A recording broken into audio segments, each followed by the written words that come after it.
ಕರ್ತನಾದ ಯೇಸು ಕ್ರಿಸ್ತನ ಪರಿಶುದ್ಧ ನಾಮದಲ್ಲಿ ನಿಮ್ಮೆಲ್ಲರಿಗೂ ವಂದನೆಗಳು. ಮತ್ತೊಂದು ದಿನವನ್ನು ದೇವರು ಕೂಡಿಸಿಕೊಟ್ಟಿರುವುದಕ್ಕಾಗಿ ದೇವರಿಗೆ ಸ್ತೋತ್ರ. ಈಗ ಒಂದು ಹಾಡನ್ನು ಹಾಡಿ ನಾವು ಪ್ರಾರ್ಥನೆಯನ್ನು ಮಾಡಿಕೊಂಡು ದೇವರ ವಾಕ್ಯವನ್ನು ಧ್ಯಾನಿಸುವವರಾಗೋಣ.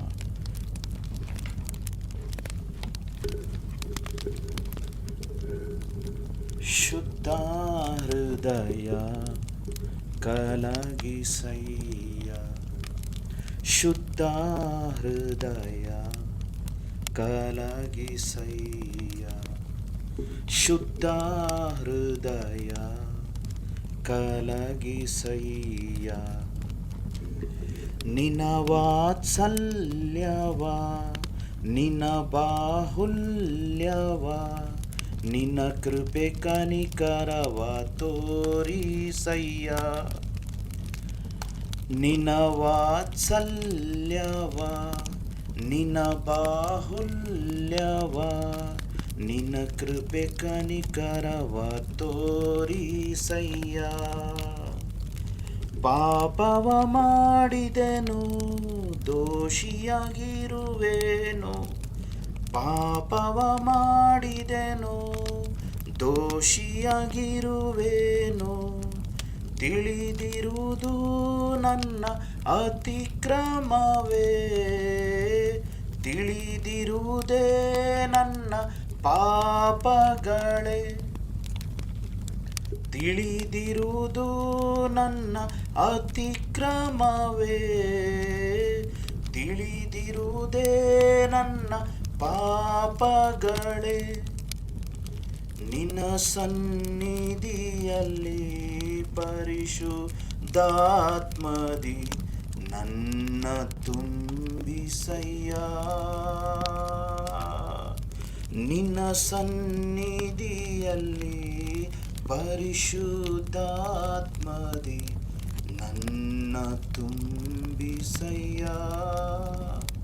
ಶುದ್ಧ ಹೃದಯ ಕಲಗಿಸಯ್ಯ, ಶುದ್ಧ ಹೃದಯ ಕಲಗಿಸಯ್ಯ. ನನ್ನಲ್ಲಿ ನನ್ನಲ್ಲಿ ನನ್ನಲ್ಲಿ ನನ್ನಲ್ಲಿ ನಿನ್ನ ಜ್ಞಾನವನು, ನಿನ್ನ ಸತ್ಯವನು ನನ್ನ ಅಂತರ್ಯದಿ ಹುಟ್ಟಿಸಯ್ಯ. ನಿನ್ನ ಜ್ಞಾನವನು, ನಿನ್ನ ಸತ್ಯವನು ನನ್ನ ಅಂತರ್ಯದಿ ಹುಟ್ಟಿಸಯ್ಯ.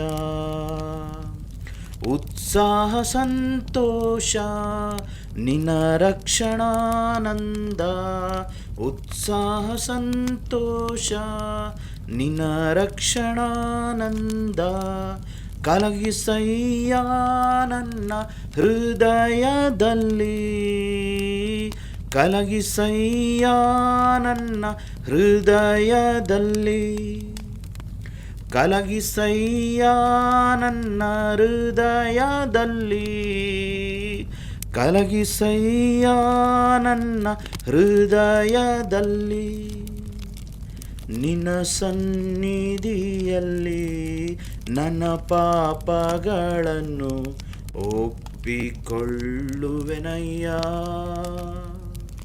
ನಿನ್ನ ಸನ್ನಿಧಿಯಲ್ಲಿ ನನ್ನ ಪಾಪಗಳನ್ನು ಒಪ್ಪಿಕೊಳ್ಳುವೆನಯ್ಯ.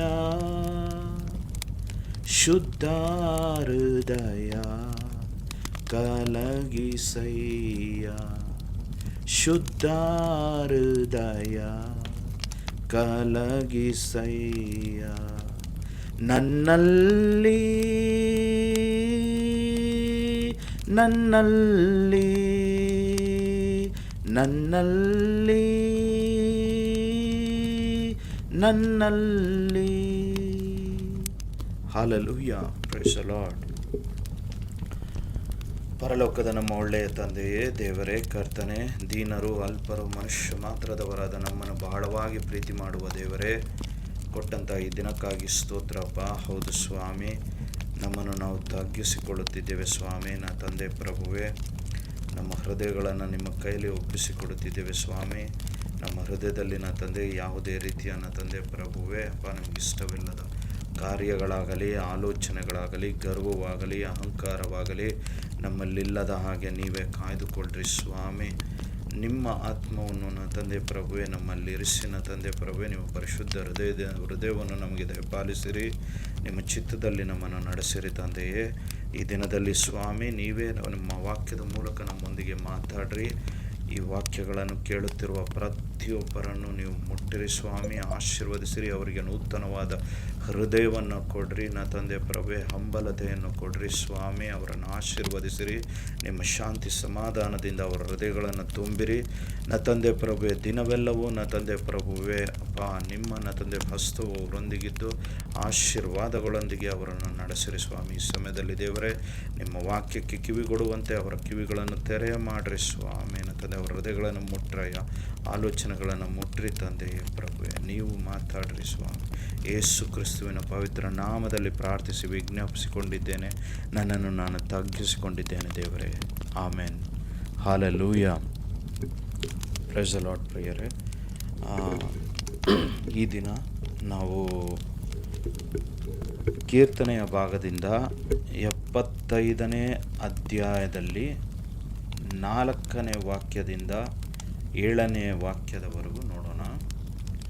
ಇಲ್ಲಿ ಈ ಕೀರ್ತನೆಯ ಭಾಗವನ್ನು ನಾವು ನೋಡುವಾಗ ದೇವರು ಗರ್ವಿಷ್ಠರ ಕುರಿತಾಗಿ ಅಥವಾ ಹೆಮ್ಮೆಗಾರರ ಕುರಿತಾಗಿ, ಕೊಚ್ಚಿಕೊಳ್ಳುವವರ ಕುರಿತಾಗಿ ದೇವರು ಮಾತಾಡ್ತಾ ಇದ್ದಾರೆ. ನೋಡ್ರಿ, ದೇವರ ವಾಕ್ಯವು ಈ ರೀತಿಯಾಗಿ ಹೇಳ್ತಾ ಇದೆ. ಏನಂತ ಅಂದರೆ, ಹೆಮ್ಮೆಗಾರರೇ ಕೊಚ್ಚಿಕೊಳ್ಳಬೇಡಿರಿ, ದುಷ್ಟರೇ ನಿಮ್ಮ ಕೊಂಬುಗಳನ್ನು ಮೇಲೆತ್ತಬೇಡಿರಿ, ಕೊಂಬುಗಳನ್ನು ಮೇಲೆತ್ತಬೇಡಿರಿ, ಸೊಕ್ಕಿನ ಕುತ್ತಿಗೆಯಿಂದ ಮಾತಾಡಬೇಡಿರಿ ಎಂದು ಹೇಳುವೆನು. ಯಾಕಂದರೆ ಉದ್ಧಾರವು ಮೂಡಲಿಂದಾಗಲಿ ಪಡುವಳಿಂದಾಗಲಿ ಅರಣ್ಯದಿಂದಾಗಲಿ ಬರುವುದಿಲ್ಲ. ದೇವರೇ ನ್ಯಾಯಾಧೀಶನಾಗಿ ಒಬ್ಬನನ್ನು ತೆಗೆದು ಇನ್ನೊಬ್ಬನನ್ನು ಸ್ಥಾಪಿಸುತ್ತಾನೆ. ಆಮೇನ್. ಹಾಲೆಲೂಯಾ. Praise the lord. ಈ ವಾಕ್ಯವನ್ನು ಕೇಳಿದಿರಿ, ನಿಮಗೆಲ್ಲರಿಗೂ ಅರ್ಥ ಆಗಿರುತ್ತೆ. ಅಂದರೆ ದೇವರು ನಮ್ಮೊಂದಿಗೆ ಏನನ್ನು ಮಾತಾಡ್ತಾ ಇದ್ದಾರೆ ಈ ದಿವಸ ಅಂತ. ನಾವು ಲೋಕದಲ್ಲಿ ನೋಡುವಾಗ, ಅಂದರೆ ಯಾವುದೇ ಜನಗಳಾಗಿರಬಹುದು, ಯಾಕೆ ನಮ್ಮನ್ನೇ ನಾವು ನೋಡಿಕೊಳ್ಳುವಾಗ ಅನೇಕ ವಿಷಯಗಳಲ್ಲಿ ನಮ್ಮನ್ನು ನಾವು ಹೆಮ್ಮೆ ಕೊಚ್ಚಿಕೊಳ್ಳುತ್ತೇವೆ ಪ್ರಿಯರೇ. ನಾವು ಏನಂದರೆ, ನಾವು ಏನೋ ದೊಡ್ಡ ಕಾರ್ಯವನ್ನು ನಾವೇ ಮಾಡಿರುವ ಹಾಗೆ, ಅಥವಾ ಯಾರಿಗೆ ಆಗದ ಕಾರ್ಯಗಳನ್ನು ನಾವು ಮಾಡಿರುವ ಹಾಗೆ, ನಮ್ಮ ಸ್ವಂತ ಶಕ್ತಿಯಿಂದ ಮಾಡಿರುವ ಹಾಗೆ, ಅಥವಾ ನಮ್ಮ ಜ್ಞಾನದಿಂದಲೇ ನಾವು ಅದನ್ನು ಸಾಧಿಸಿದ್ದೇವೋ ಎಂಬಂತೆ ಭಾವಿಸಿಕೊಂಡು ನಾವು ಅನೇಕ ಬಾರಿ ನಮ್ಮ ಬಗ್ಗೆ ನಾವೇ ಹೊಗಳಿಕೊಳ್ಳುತ್ತಿರುತ್ತೇವೆ, ಹೆಮ್ಮೆ ಕೊಚ್ಚುತ್ತಿರುತ್ತೇವೆ. ಅದನ್ನು ಬೇರೆಯವರಿಗೆ ತಿಳಿಸುತ್ತಾ ಬೇರೆಯವರನ್ನು ತಗ್ಗಿಸಿ ಮಾತಾಡುವವರಾಗಿರುತ್ತೇವೆ. ಹಾಲೆಲೂಯಾ. ಆದರೆ ದೇವರ ವಾಕ್ಯವು ಹೇಳುತ್ತದೆ ಏನಂತ ಅಂದರೆ, ನೀವು ಯಾರೇ ಆಗಿರಬಹುದು, ಯಾವ ಮನುಷ್ಯನೇ ಆಗಿರಬಹುದು, ನೀವು ಎಷ್ಟೇ ದೊಡ್ಡ ಪದವಿಯಲ್ಲಿರಬಹುದು, ಅಧಿಕಾರದಲ್ಲಿರಬಹುದು, ಅಥವಾ ನೀವು ಏನು ಇಲ್ಲದೇ ಇರಬಹುದು, ಆದರೆ ನೀವು ಮನುಷ್ಯರಾದ ನಾವು ದೇವರಿಂದ ಸೃಷ್ಟಿಸಲ್ಪಟ್ಟಂತಹ ಸೃಷ್ಟಿಗಳಾಗಿದ್ದೇವೆ.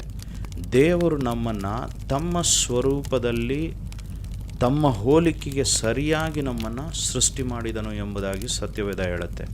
ಅಂದರೆ ದೇವರು ತನ್ನ ಸ್ವರೂಪದಲ್ಲಿ ನಮ್ಮನ್ನು ಯಾಕೆ ಸೃಷ್ಟಿ ಮಾಡಿದರು ಅಂದರೆ, ದೇವರ ಗುಣಗಳನ್ನು ನಾವು ಹೊಂದಿದವರಾಗಿದ್ದು, ದೇವರನ್ನು ನಾವು ನೋಡುವಾಗ ಆತನನ್ನು ನಾವು ಊಹಿಸಿಕೊಳ್ಳಲು ಸಾಧ್ಯವಾಗದಷ್ಟು ಆತನು ಮಹೋನ್ನತನು, ಮಹಿಮಾ ಸ್ವರೂಪನು, ಸರ್ವೋನ್ನತನು, ಸರ್ವಶ್ರೇಷ್ಠನು, ಸರ್ವಶಕ್ತನು, ಸರ್ವಾಂತರ್ಯಾಮಿ, ಸರ್ವವ್ಯಾಪಿ. ಆತನನ್ನು ನಾವು ಊಹಿಸಿಕೊಳ್ಳಲೇ ಸಾಧ್ಯವಾಗುವುದಿಲ್ಲ. ಯಾಕಂದರೆ ನಾವು ಸತ್ಯವೇದವನ್ನು ಧ್ಯಾನಿಸುವಾಗ ದೇವರ ಕುರಿತಾಗಿ ನಾವು ಆಕಾಶವನ್ನು ನೋಡುತ್ತೇವೆ, ಆಕಾಶಕ್ಕೆ ಎಲ್ಲೆಯೇ ಇಲ್ಲ ಎಂಬುದನ್ನು ನಾವು ತಿಳಿದಿದ್ದೇವೆ. ಅದೇ ರೀತಿ ನಾವು ಆಕಾಶದಲ್ಲಿರುವಂಥ ಸೂರ್ಯನನ್ನು, ಚಂದ್ರನನ್ನು, ನಕ್ಷತ್ರಗಳನ್ನು, ಬೇರೆ ಗ್ರಹಗಳನ್ನು ನಾವು ನೋಡಿದ್ದೇವೆ. ನಮ್ಮ ಒಂದು ಈ ಭೂಮಿಯನ್ನು ಮತ್ತು ನಾವು ಆಕಾಶದಲ್ಲಿರುವಂತಹ ಅದ್ಭುತಗಳನ್ನು ನಾವು ನೋಡುವಾಗ ಎಷ್ಟೋ ಗ್ರಹಗಳಿವೆ ಮತ್ತು ನಾವು ಇರುವಂಥದ್ದು ಒಂದು ಈ ಮಿಲ್ಕಿ ವೇ ಗ್ಯಾಲಕ್ಸಿ ಅಂತ ಹೇಳ್ತಾರೆ. ಆ ಮಿಲ್ಕಿ ವೇ ಗ್ಯಾಲಕ್ಸಿಯಲ್ಲಿ ಅಂದರೆ ನಾವಿರುವಂಥದ್ದು ಒಂದು ಮಿಲ್ಕಿ ವೇ ಗ್ಯಾಲಕ್ಸಿಯಲ್ಲಿ ನಾವಿರುವಂಥದ್ದು. ಅಂತಹ ಮಿಲ್ಕಿ ವೇ ಗ್ಯಾಲಕ್ಸಿಗಳು, ಒಂದು ಮಿಲ್ಕಿ ವೇ ಗ್ಯಾಲಕ್ಸಿಯಲ್ಲೇ ಎಷ್ಟೋ ಗ್ರಹಗಳಿವೆ, ಎಷ್ಟೋ ನಮ್ಮ ಸೈಂಟಿಸ್ಟ್ಗಳ ಒಂದು ಆಲೋಚನೆಗೂ ಮೀರಿದಷ್ಟು ಅದು ವಿಸ್ತಾರವಾಗಿದೆ ಎಂಬುದನ್ನು ನಾವು ಗ್ರಹಿಸುತ್ತೇವೆ. ಅದೇ ರೀತಿಯಾಗಿ ಸೈನ್ಸ್ ಹೇಳುವ ಪ್ರಕಾರವೇ ಅಂದರೆ ಆಕಾಶದಲ್ಲಿ ಎಷ್ಟೋ ಮಿಲ್ಕಿ ವೇ ಗ್ಯಾಲಕ್ಸಿಗಳಿವೆ ಎಂಬುದನ್ನು ನಾವು ನೋಡುತ್ತೇವೆ. ಅಂದರೆ ದೇವರು ಎಷ್ಟು ದೊಡ್ಡವನು, ಎಷ್ಟು ಶ್ರೇಷ್ಠನು, ಎಷ್ಟು ಮಹಿಮೆ ಪ್ರಭಾವಗಳನ್ನು ಉಳ್ಳಾತನು. ಯಾಕಂದರೆ ನೋಡ್ರಿ, ಆಕಾಶದಲ್ಲಿ ಒಂದು ಸಾರಿ ಸಿಡ್ಲೋಡಿದ್ರೆ ಅದರ ಶಕ್ತಿಯನ್ನು ನಾವು ನೋಡುತ್ತೇವೆ. ಅದಕ್ಕೆ ಎಷ್ಟು ಶಬ್ದ ಬರುತ್ತೆ, ಎಷ್ಟು ಬೆಳಕುಂಟಾಗುತ್ತೆ, ಇಡೀ ಲೋಕವೆಲ್ಲ ಅದು ಕಾಣಿಸುತ್ತೆ. ಅದೇ ರೀತಿಯಾಗಿ ಆ ಸೂರ್ಯನ ಬೆಳಕು ಇಡೀ ಲೋಕಕ್ಕೆ ಅದು ಬೆಳಕನ್ನು ಕೊಡುವಂಥದ್ದಾಗಿದೆ. ಹಾಲೆಲೂಯ. ಅಂದರೆ ಇವುಗಳನ್ನೆಲ್ಲ ಸೃಷ್ಟಿ ಮಾಡಿದಂಥ ದೇವರು, ಅವುಗಳಿಗೆ ಬೆಳಕನ್ನು ಕೊಡುವಂತಹ ದೇವರು.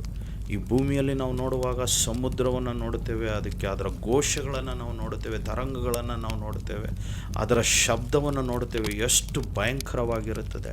ಆ ಸಮುದ್ರದಲ್ಲಿರುವಂಥ ಎಷ್ಟೋ ಜಂತುಗಳನ್ನು ನಾವು ನೋಡುವಾಗ ಅವು ಎಷ್ಟೋ ಭಯಂಕರವಾಗಿವೆ, ಎಷ್ಟೋ ದೊಡ್ಡದಾಗಿವೆ ಗಾತ್ರದಲ್ಲಿ.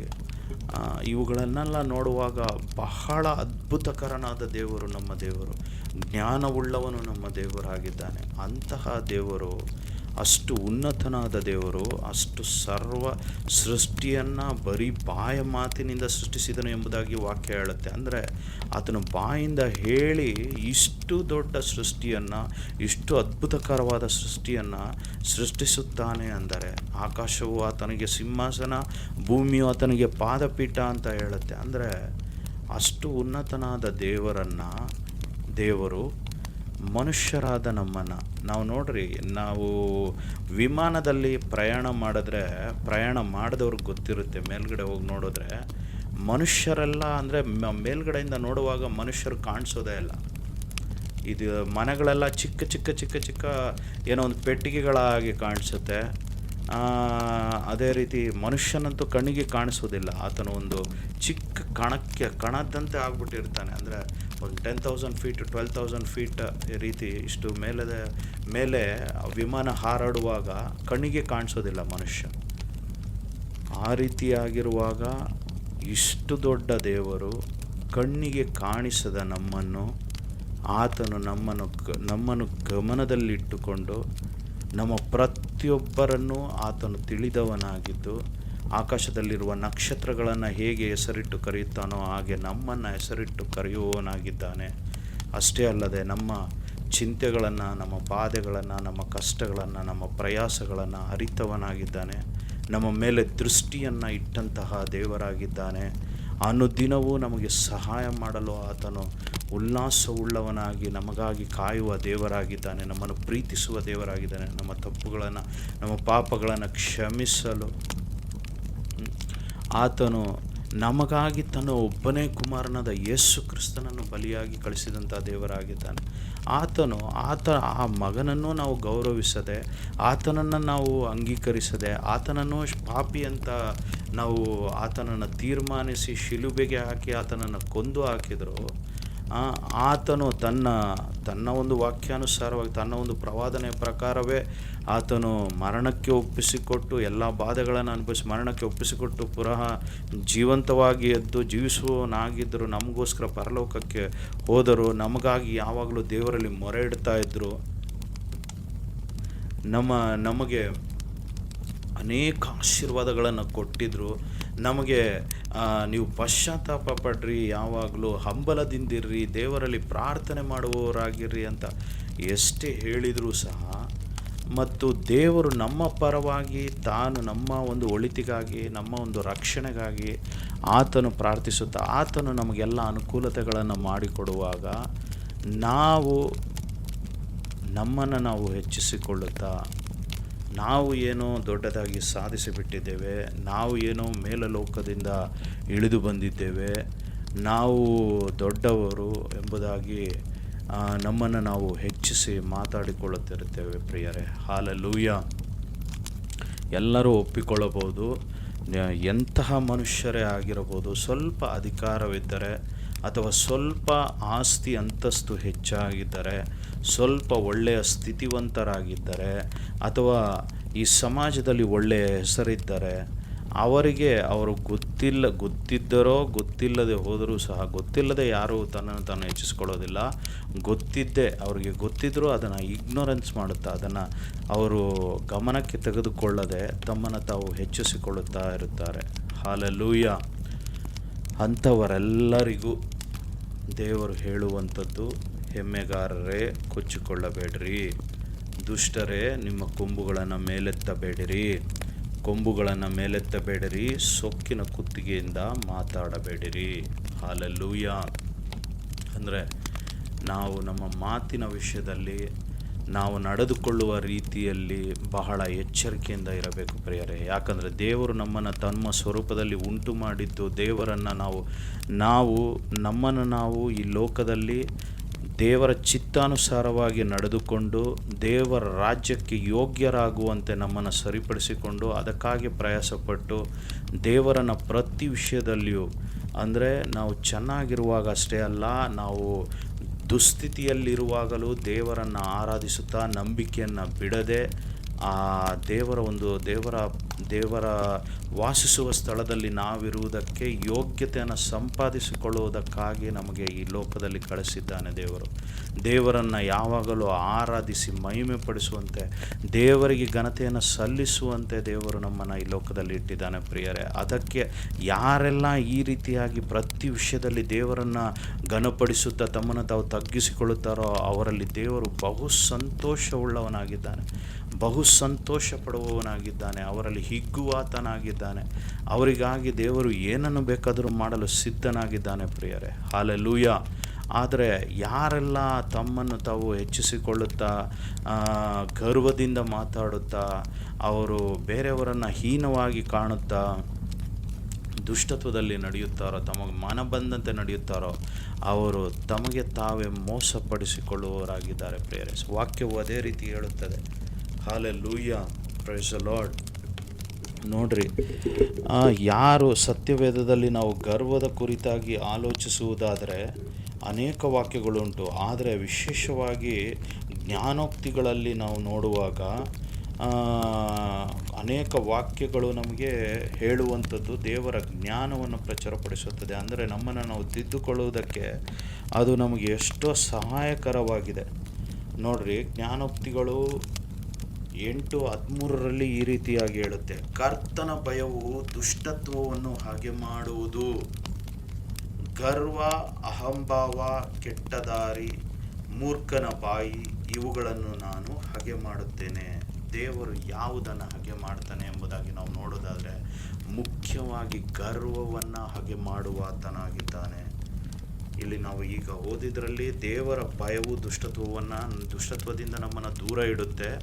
ನಂತರ ಗರ್ವವೇ ಮೊದಲನೇದಾಗಿ ಹೇಳಲ್ಪಟ್ಟಿದೆ ಪ್ರಿಯರೇ. ಗರ್ವ, ಅಹಂಭಾವ, ಕೆಟ್ಟ ದಾರಿ, ಮೂರ್ಖನ ಬಾಯಿ ಇವುಗಳನ್ನು ನಾನು ಹಾಗೆ ಮಾಡುತ್ತೇನೆ.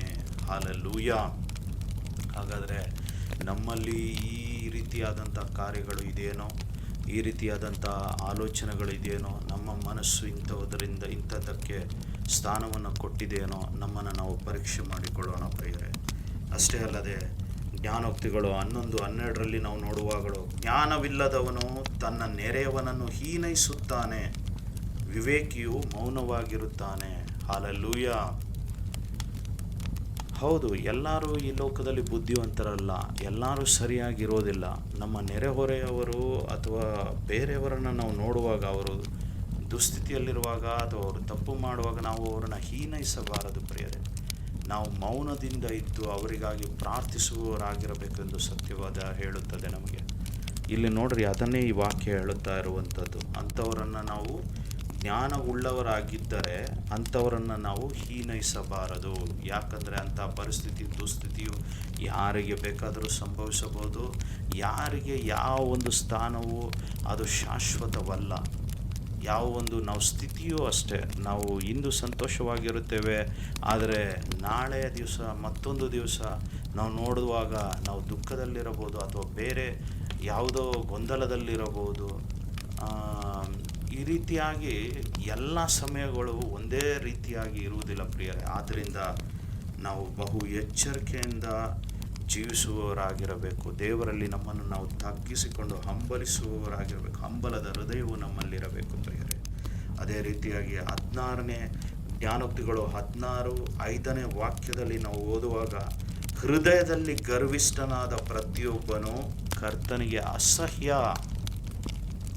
Hallelujah, praise the Lord. ದೇವರು ಯಾರನ್ನಾದರೂ ಅಸಹಿಸಿಕೊಳ್ತಾರೆ ಅಂದರೆ, ಇವನು ಏನಪ್ಪ ಅಂತ, ಇಂತಹ ಮನುಷ್ಯ ಅಂತ ಅಸಹಿಸಿಕೊಳ್ಳೋದು ಅಂದರೆ ಯಾರನ್ನ ಅಸಹಿಸಿಕೊಳ್ತಾರೆ ಅಂದರೆ, ಯಾರು ಗರ್ವಿಷ್ಠರಾಗಿರ್ತಾರೋ, ಯಾರು ಅಹಂಭಾವ ಪಡ್ತಾರೋ ಅಂಥವರನ್ನು ದೇವರು ಅಸಹಿಸಿಕೊಳ್ತಾನೆ ಅಂತ ದೇವರ ವಾಕ್ಯ ಹೇಳ್ತಾ ಇದೆ. ಹಲ್ಲೆಲೂಯಾ.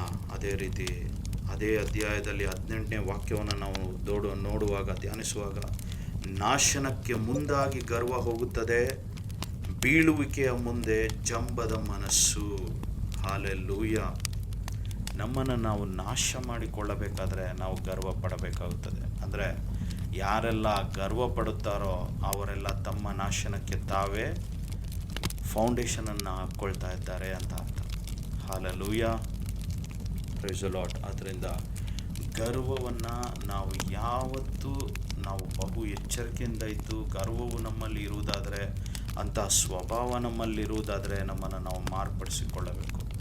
ನಮ್ಮ ಹೃದಯದಿಂದ ಜಂಬದ ಮನಸ್ಸು, ಬೀಳುವಿಕೆಗೆ ಮುಂಚೆ ಜಂಬದ ಮನಸ್ಸು ಇರುತ್ತದಂತೆ, ಹೋಗುತ್ತದಂತೆ.